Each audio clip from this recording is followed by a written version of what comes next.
2004 সালের সেই বিভীষিকাময় 21 আগস্ট যখন বঙ্গবন্ধু অ্যাভিনিউয়ে একটি রাজনৈতিক সমাবেশে নারকীয় গ্রেনেড হামলায় কেঁপে উঠেছিল পুরো দেশ, প্রাণ হারিয়েছিলেন আওয়ামী লীগের 24 জন নেতাকর্মী, আহত হয়েছিলেন শতাধিক।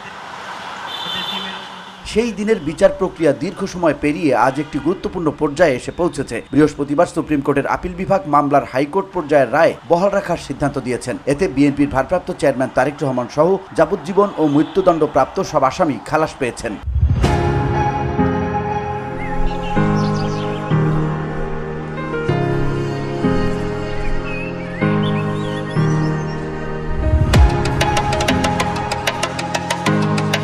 এই রায় ঘোষণার সময় প্রধান বিচারপতি ডক্টর সৈয়দ রেফাত আহমেদের নেতৃত্বে গঠিত ছিল 6 সদস্যের বেঞ্চ। তারা সর্বসম্মতভাবে হাইকোর্টের রায় বহাল রাখেন, তবে কিছু পর্যবেক্ষণ এবং সংশোধনী যুক্ত করে।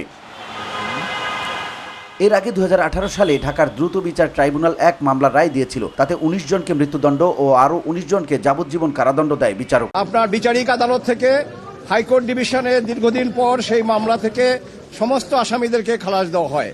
সেই খালাসের আদেশের বিরুদ্ধে রাষ্ট্রপক্ষ লিভ টু আপিল ফাইল করে এবং আমাদের সর্বোচ্চ আদালত অ্যাপেলেট ডিভিশন লিভ মঞ্জুর করার পরে যে আপিল হয় সেই আপিল আমরা দীর্ঘদিন শুনানি করেছি এবং আমি কৃতজ্ঞ চিত্তে মাননীয় আদালতের কাছে আমি আমার কৃতজ্ঞতা আমি এক্সপ্রেস করছি যে আমরা দীর্ঘ প্রচেষ্টায় আমাদের মধ্যে যেই যা ছিল কিন্তু সেটা আজকে দূরীভূত হয়েছে। আমি বলবো আল্লাহ রাব্বুল আলামিনের কাছে শুকরিয়া এবং আজকে আপিল সরকার রাষ্ট্র কর্তৃক আনিত সমস্ত আপিল এবং যে সমস্ত পিটিশন ছিল সবগুলো ডিসমিস হয়েছে। অর্থাৎ হাইকোর্ট বিভাগের যেই রায় খালাসের যে রায় সেটা বহাল আছে।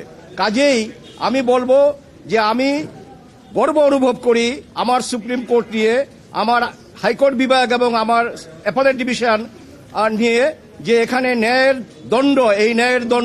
মানদণ্ড আজকে আবার তারা উঁচু করে ধরলেন।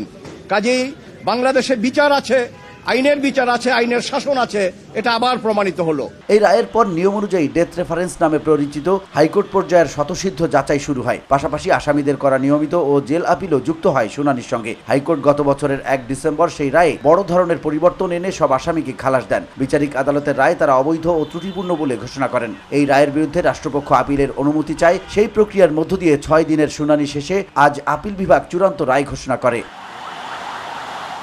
রায়ে খালাস পাওয়া মৃত্যুদণ্ডপ্রাপ্তদের মধ্যে ছিলেন সাবেক স্বরাষ্ট্র প্রতিমন্ত্রী লুৎফুজ্জামান বাবর, উপমন্ত্রী আব্দুস সালাম পিন্টু, সেনাবাহিনীর অবসরপ্রাপ্ত কর্মকর্তা সহ অনেকেই। এছাড়া খালাস পাওয়া যাবজ্জীবন সাজাপ্রাপ্তদের তালিকায় রয়েছেন বিএনপি নেতা তারেক রহমান সহ একাধিক পলাতক ব্যক্তি এবং ধর্মীয় সংগঠনের সংশ্লিষ্টরা।